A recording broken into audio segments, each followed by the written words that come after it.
მე შენთან სტუმრად მოვსულო არა ახლაც.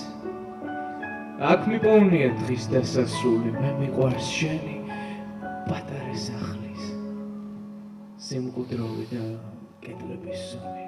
მე მიყვარს, მაგრამ ვერც ვიტყვი რატომ. ფესვი გადგმული სულში ისეა და იქნებ ჩემი სტუმრობა მარტო ჩვეულება ან სინდისეა.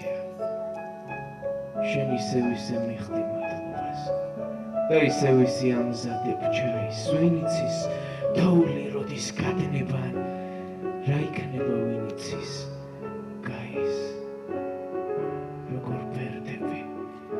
როგორ ბერდები, როგორ გეცვლება ხმა და იერი მე ჩემი გზებით დაიმედებით, სულ სხვანაირად ვარ ბედნიერი და მაინც მიყვარს ეს ჩუმი სახლი, ეს ძველი დიდი ბუხარი, შენი მწუხარე და ნაზი სახე ისე ლამაზად არის მდუმარი ერთ დროს. შენც იყავ ნაზი და ჩვილი, შენც გერხეო და ყურზე საყურე, ახლა დადიხარ ფიქრობ და გიყვერს, როგორ ატაბლებს თოვლი სახურავს. ასეა, როცა გადიulis კარი, დღეშიც ამგვარად დგება ზამთარი.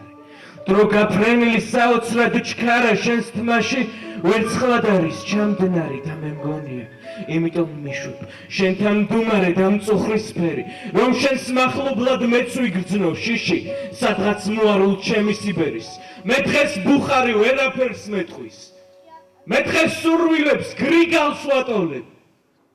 ის აიშენა მან, ვისაც მეტი ჰქონდა წუხილი და სიმარტოვე. გარეთ შრიალებს იანვლის თოვა, იცინებს ბაღი ქარით ნარწევი. ახლა მშვიდობით მე ისევ მოვალ, შენი მსმენელი და ხმის გამცემი.